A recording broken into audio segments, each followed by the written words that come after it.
Selamat datang kembali di channel saya. Sudah lama saya tidak upload video ya. Saya baru saja liburan. Ya, kita semua butuh liburan. Dokter, tenaga medis juga butuh liburan, terutama di saat-saat pandemi yang buat stres ini. Sekarang teman-teman, pemerintah telah menyiapkan vaksin ya. Vaksin COVID-19 yang sudah didistribusikan ke berbagai daerah, dan dalam waktu mungkin beberapa hari atau beberapa minggu lagi proses pemberian vaksin akan segera dilakukan. Apakah vaksin ini aman? Apakah vaksin ini efektif? Apakah harus kita divaksin? Saya akan mencoba membahas 3 poin ini dalam video ini. Jadi, pastikan tonton sampai habis ya.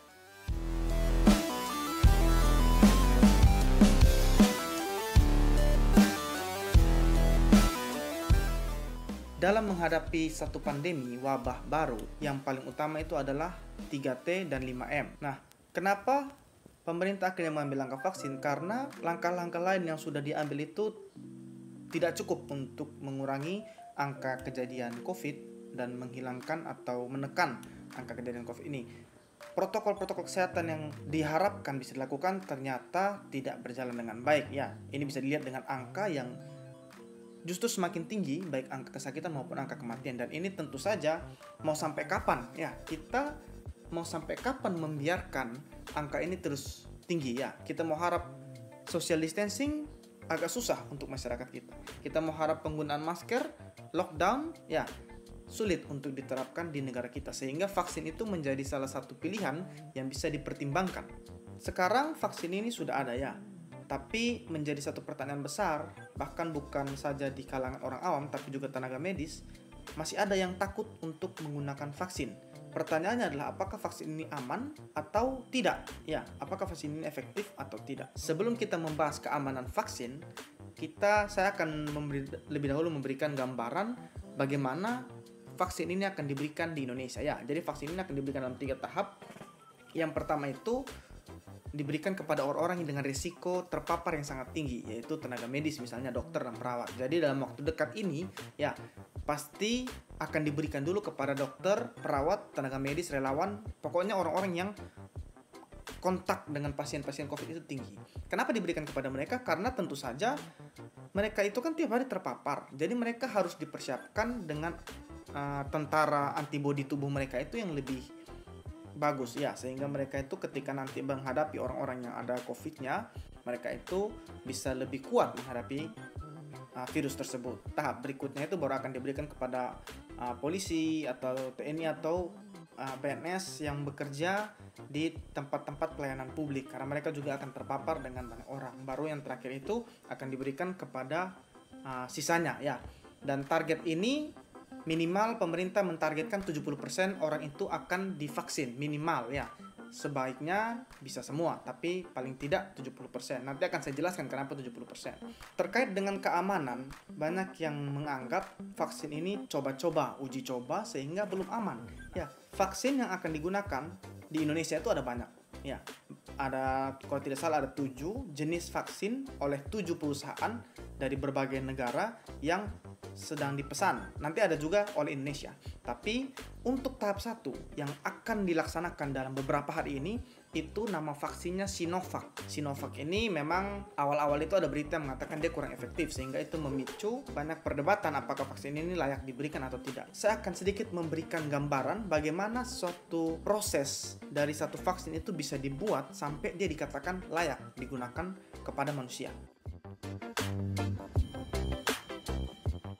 Menurut peraturan BPOM, yaitu Badan Pengawas Obat dan Makanan, nomor 16 tahun 2015 itu yang saya baca itu ada 5 tahapan. Yang pertama itu konsep pengembangan vaksin, kemudian zat aktif yang akan digunakan di vaksin tersebut, lalu metode analisis yang akan digunakan untuk meneliti vaksin ini, kemudian uji non klinis. Uji non klinis itu pada hewan, baik secara in vitro maupun in vivo, kemudian baru uji klinis pada manusia. Jadi mereka itu harus meneliti dulu kira-kira teorinya lah. 3 tahapan pertama itu teorinya, apakah layak atau tidak. Kemudian setelah teori ini dianggap layak berdasarkan dengan kepustakaan yang ada, kemudian akan diuji coba pada binatang. Pada binatang ini yang disebut dengan uji non klinis atau praklinis. Pada binatang ini akan dinilai.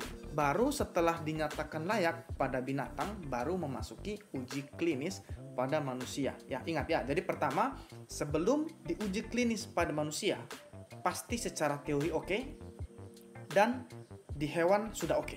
Ya, baru boleh dilakukan uji pada manusia. Nah, pada manusia ini pun dia ada lagi 4 tahapan, 4 fase dalam uji klinis terhadap manusia. Yang fase pertama itu untuk menentukan keamanan dari obat atau safety dari obat tersebut. Dari sini juga akan ditentukan berapa dosis minimal yang dapat menimbulkan efek yang tidak diharapkan pada manusia, sehingga nanti ketika pada akhirnya akan diberikan pada manusia itu tidak memberikan dampak. Jadi dosisnya itu biasanya dimulai dengan 1/50 dari dosis aman, 1/50 dari dosis terkecil yang memberikan efek samping pada binatang itu diberikan pada manusia. Jadi misalnya kalau pada binatang itu 100 mg baru dia bisa menimbulkan efek samping. Nah, pada manusia dimulai dengan 2 mg.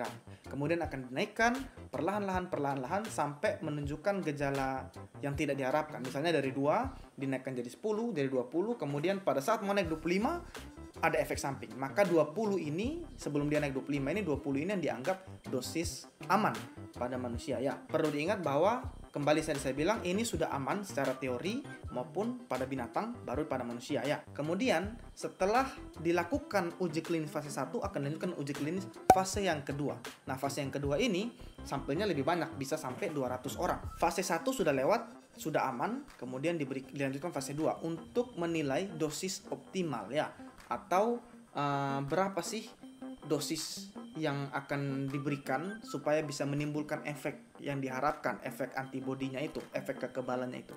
Jadi fase 2 ini untuk menilai dosis optimal yang akan diberikan. Kemudian setelah fase 2 ini selesai, akan dilanjutkan dengan fase 3. Fase 3 ini akan menilai efektivitas obat ya. Jadi ini sudah bertolak nih. Fase 3 ini sudah tidak lagi bicara soal keamanan, karena keamanan sudah selesai di fase 1, fase 2, dan fase 3 ini kita mulai bicara keefektifan. Apakah obat itu yang sudah aman itu diberikan mampu menimbulkan kekebalan atau tidak pada manusia. Nah, fase 3 ini yang kemarin dijalankan di Bandung, di Jawa Barat, itu sudah fase 3. Sampelnya biasanya lebih banyak lagi, di atas 500 orang. Kalau tidak salah yang di Bandung itu 1.400-an orang. Nah, itu diberikan untuk melihat efektivitas obat. Jadi biasanya dibandingkan dengan terapi yang ada. Jadi misalnya kan belum ada vaksin di COVID. Jadi terapi COVID itu orang-orang yang menerima, relawan yang menerima vaksin itu fase klinis 3 itu akan dibandingkan dengan orang-orang yang tidak menerima vaksin yang menerima terapi yang selama ini digunakan ya.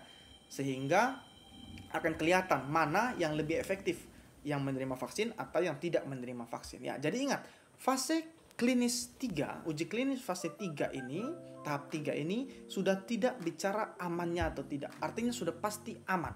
Yang kita bicarakan di sini yang mau kita cerita adalah efektivitas. Ya, seberapa efektif obat itu, vaksin itu bisa memberikan kekebalan terhadap COVID.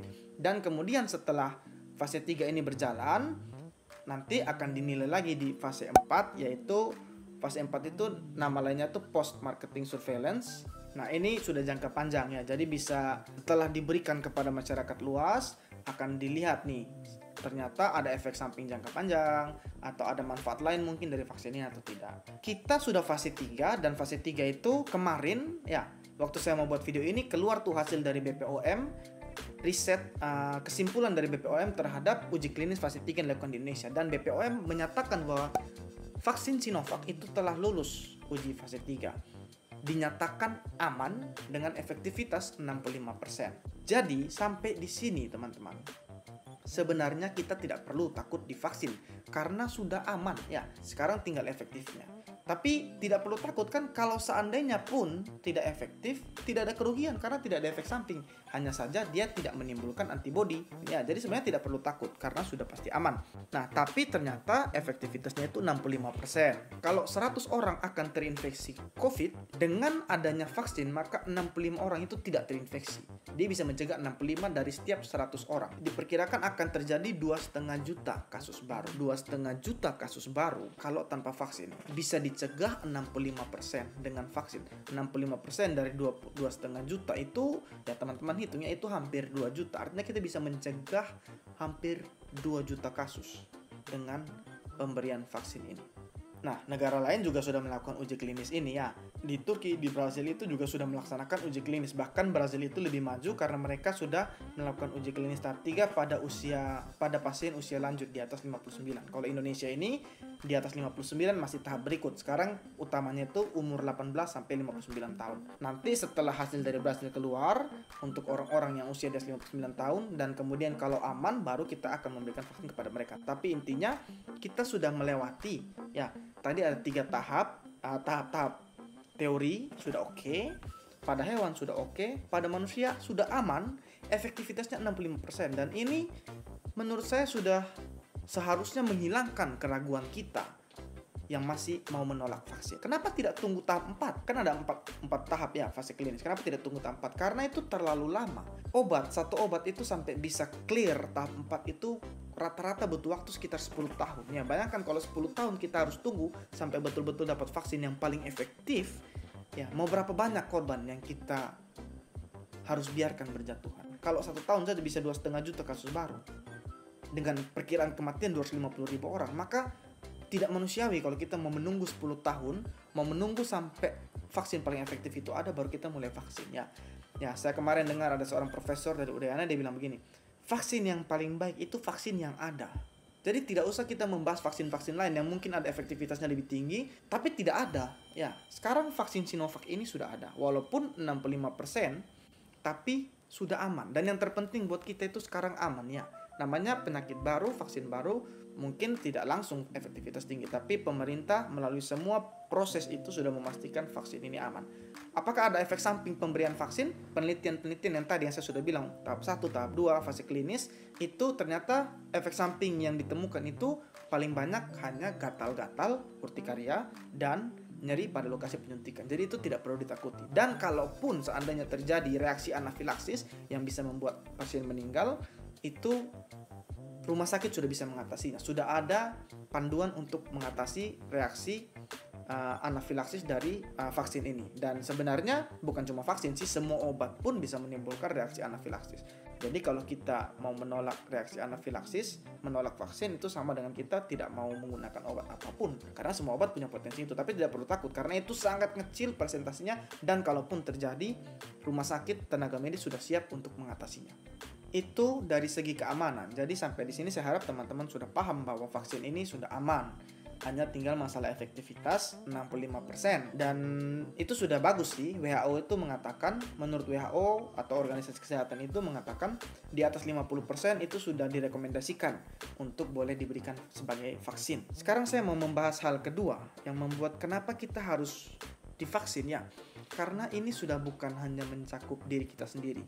Teman-teman sudah sering mendengar imunitas yang disebut dengan herd immunity atau imunitas komunal, imunitas komunitas. Itu banyak dibicarakan. Nah, saya akan sedikit memberikan gambaran supaya teman-teman lebih paham kenapa sih vaksin ini penting, herd immunity ini penting. Ya, herd immunity itu adalah suatu konsep dalam dunia kesehatan yang mana orang yang sehat itu akan memberikan perlindungan pada orang yang sakit atau orang yang rentan terhadap penyakit. Herd immunity ini sangat penting karena kalau satu orang dari 100 orang, itu 100 orangnya itu tidak punya imunitas, ya 100 orang itu rentan dan kemudian ada satu orang ditaruh di situ, maka yang satu ini akan menginfeksi sehingga 100 orang itu akan kena. Tapi kalau kita bisa memberikan imunisasi pada 80 orang, maka 80 orang itu ketika si yang sakit ini mau infeksi mereka tidak bisa karena mereka sudah imun. Sehingga mereka tidak lagi menularkan ke yang lain. Jadi misalnya kalau ada satu orang menularkan ke 2 orang, kemudian 2 orang ini menularkan ke 4 orang, 4 orang menularkan ke 8 orang. Tapi kalau seandainya satu orang ini waktu dia mau menularkan ke 2 orang, ternyata 2 orang ini sudah kebal, maka tidak akan ada lagi 4 orang yang ini, tidak akan ada lagi 8 orang yang akan terinfeksi dan seterusnya. Jadi kita bisa memutus rantai infeksi ini. Anggap saja virus itu mau lompat ke orang yang sakit tapi dia tidak ketemu karena semua lingkungan itu sudah sehat, sudah kebal, sehingga dia tidak bisa menular. Nah, itulah konsep dari herd immunity. Herd immunity ini bisa dicapai dengan 2 cara. Yang pertama secara alami, membiarkan seluruh orang terkena COVID, kemudian mereka semua akan membentuk antibodi dan ya mereka akan memproteksi, ya kan? Tapi ini terlalu berisiko karena kalau seandainya dia kena di orang yang rentan bisa menimbulkan komplikasi yang berat. Nah, cara yang kedua itu dengan memberikan vaksin. memberikan imunitas buatan. Minimal menurut pemerintah Indonesia itu 70% orang harus divaksin untuk bisa mencapai herd immunity. Dengan 70% ini kebal, maka kita akan memutus penularan virus ini ke orang-orang yang tidak bisa divaksin sekarang. Nah, orang-orang seperti apa yang tidak bisa divaksin? Anak kecil, orang dewasa, lansia di atas 60 tahun, kemudian orang-orang dengan faktor risiko, jantung, hipertensi, dan lain-lain. Jadi, orang-orang ini kan belum bisa divaksin sekarang. Kita itu menerima vaksin bukan cuma untuk diri kita, tapi juga untuk melindungi mereka-mereka ini. Ya, jadi vaksin ini sudah bukan cuma masalah kita mau atau tidak. Kalau kamu tidak terlalu peduli dengan dirimu untuk divaksin, setidaknya pikirkanlah anak-anak kecil yang ada di lingkunganmu. Pikirkanlah orang-orang tua yang ada di lingkunganmu. Pikirkanlah orang-orang dengan faktor risiko yang mungkin saja kerabatmu atau keluargamu yang tidak bisa divaksin, yang bisa kamu lindungi dengan kamu memvaksin diri kamu sendiri. Jadi itu yang namanya herd immunity, di mana orang-orang masyarakat yang di atas 70% ini yang sudah sehat, dia membentengi supaya tidak bisa virus itu sampai ke orang-orang yang rentan. Sampai di sini kesimpulannya, vaksin sudah aman, sudah diuji oleh banyak sekali tahap pengujiannya, efektivitasnya sudah ada 65%, itu sudah cukup baik. Kemudian vaksin sangat penting untuk mencapai herd immunity. Tidak sampai 70% herd immunity tidak akan berhasil. Sehingga kontribusi semua orang itu sangat penting. Dan yang perlu juga untuk kita jaga adalah bahwa ingat, vaksin ini bukan satu solusi mutlak ya. Dengan diberikan vaksin bukan berarti COVID ini hilang. COVID masih akan ada karena vaksin ini tidak diberikan serentak. Jadi selama kita dalam proses mau mencapai 70% itu, kita harus tetap menjaga diri kita. Tetap melakukan jaga jarak, menjauhi keramaian, memakai masker atau 5M itu ya, masker, jaga jarak, mencuci tangan, membatasi mobilitas, menjauhi keramaian. Dan pemerintah tetap akan melakukan 3T. Test, tracing, dan treat. Jadi vaksin ini dijalankan bukan berarti kita langsung bebas. Vaksin tetap dijalankan ya, menurut beberapa sumber yang saya baca itu minimal 1,5 sampai 2 tahun baru bisa mencapai 70%. Nah, dalam periode ini kita tetap harus berjuang dengan 5M tadi dan 3T supaya kita selama proses mencapai herd immunity kita tidak justru memperberat sistem kesehatan kita. Kita tidak menambah jumlah kasus ya. Jadi itu yang bisa saya sampaikan hari ini. Saya harap kita semua mau berpartisipasi karena vaksin ini bukan lagi mengenai diri kita, tapi mengenai nyawa banyak orang, nyawa orang-orang yang rentan ya. Salam sehat, sampai jumpa.